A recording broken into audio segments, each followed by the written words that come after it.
Hello everyone, Anthony Wilson here. Welcome back to Magic Talk. I know it's been a while. Kind of took a little bit of a hiatus from Magic, but now I'm back. I've been playing a lot of the Star City Games events and local tournaments again. Obviously, playing red.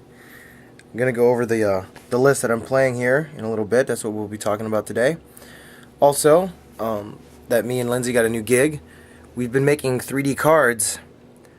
Mainly like tokens and EDH generals and stuff, but other stuff that people have been asking about too, for like memorabilia. Like we've been doing custom work, planeswalkers, stuff like that, people's favorite cards. We've done all kinds of stuff for people, like Squadron Hawks and a Johnny Goldmane, Elspeth, Jace, all that stuff people like. So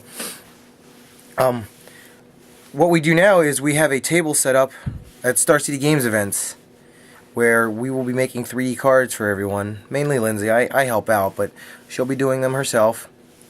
So we will be attending all Star City Games events on the East Coast. If you would like any 3D cards done, any work done like that, feel free to stop by the table and get that done for you. So now I'm going to go over the list that I've been running. It's obviously mono red, like I always run. It's Sullivan's red list, but I changed it a little bit. Some changes I feel that were for the good, other changes I would like to make, and show you what I'm running and what the sideboard looks like. So let's get right to it, shall we? Here we go. Put all these shiny cards up front. I like to show them off a little bit. But this is pretty much it. It's the basic red deck wins. I decided not to go with goblins or anything like that because I like a lot of the burn spells. But here we have 4 Spikeshot Elders, 4 Goblin Guides, 4 Plated Geopedes, 3 Ember Hauler, and this is the addition I made, is a 2 Hero of Oxid Ridge. I'm only running 3 Koth on top of that, so you can see already I cut 1 Ember Hauler and 1 Koth to make room for 2 of the Hero of Oxid Ridge, which helps improve my matchup against the ramp style decks and helps get past the Squadron Hawks a little bit, like all the blockers and stuff they might have. It's definitely helped me out a lot, especially with people running Wall of Tangle Cords a lot lately. I'm seeing more and more of that to help deal with Squadron Hawks.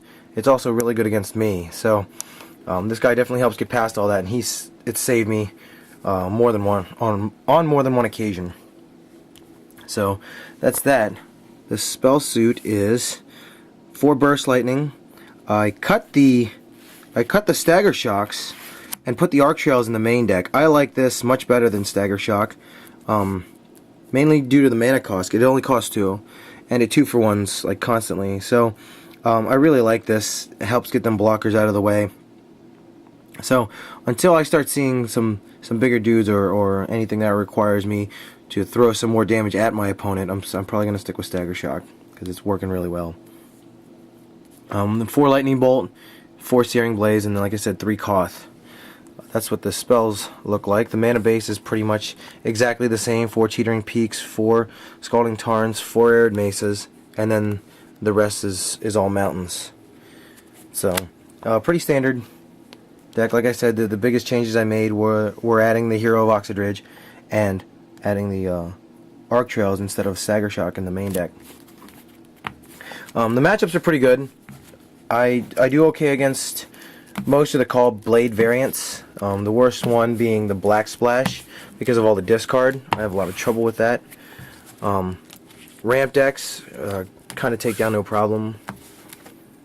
I have a little trouble with Rug. Apparently I'm supposed to beat Rug, but I can't. I've tried and tried and tried. Just can't seem to do it. I don't know what sideboards I can bring in against them, but let's get to the sideboard. Obviously, for White Hate, get that Core Firewalker off the board. We have 2 Molten Tail Masticores.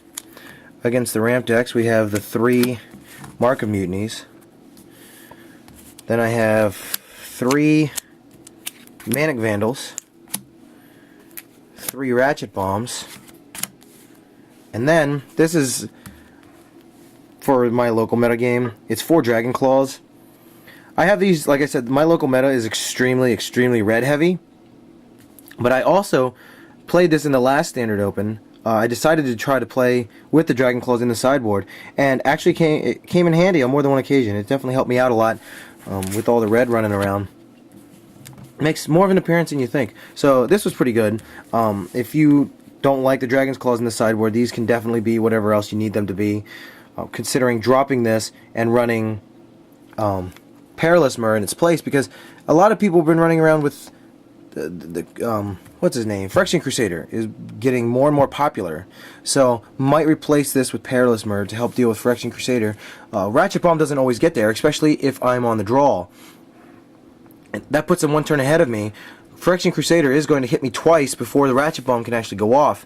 Granted, I drop this on turn 2 and they drop Phyrexian Crusader on turn 3. So that's why I might consider dropping this and putting Perilous Mer in its place.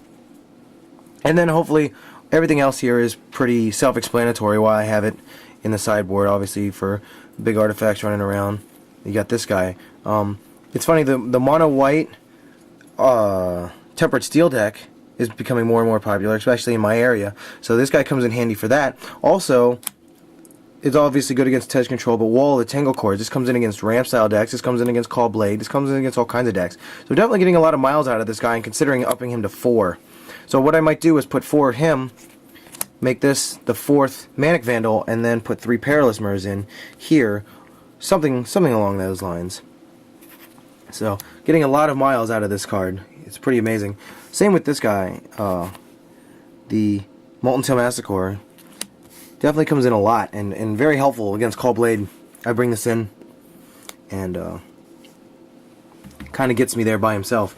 So this is what the deck looks like now. If you have any questions, feel free to message me, and I will answer any questions you might have. Or if you have something that I missed, maybe a piece of tech or something you wanted to add, feel free to put it in the comment section down below. I'd love to hear back from you. Like I said earlier, Lindsay and I have been making 3D cards, and we've been selling at the Star City Games event. Here's an example of one of them. It's one of the EDH generals. They're pretty fancy.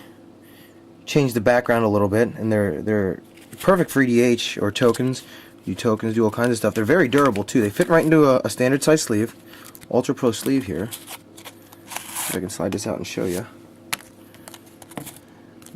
They're pretty durable. They hold up very well, and yeah, they look really cool. And like we said, we don't just do EDH generals. We can do just about any card. Only takes 3 copies of the card. You can see there's only 3 layers. And it looks really nice. So if you have any work you would like to get done, just message me or message Lindsay.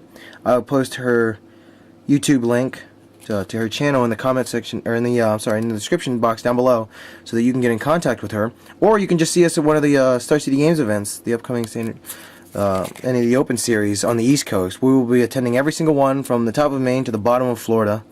So if you would like to get your hands on something cool or get some work done, feel free to find us at one of these events. And we're told they're fairly cheap. This one would cost around $15, maybe $20 because of the foil. Foils do cost a little extra because it does dull the blade to cut up the foil. So, but yeah, they're very nicely done. We're going to be experimenting with different stuff, like putting life counters in them and stuff like that. So, yeah, I can't express how cool these are. A lot of judges got some work done at the last one in Atlanta, and they all turned out really nice. So, all right, well, that's all I have for you guys today. Yeah, if you have any comments, questions, concerns, feel free to message me or put them into the comment section down below there. If you want to get in touch with Lindsay, her link will be in the description box below. And yeah, we hope to see you at some upcoming events. Alright, take care everyone.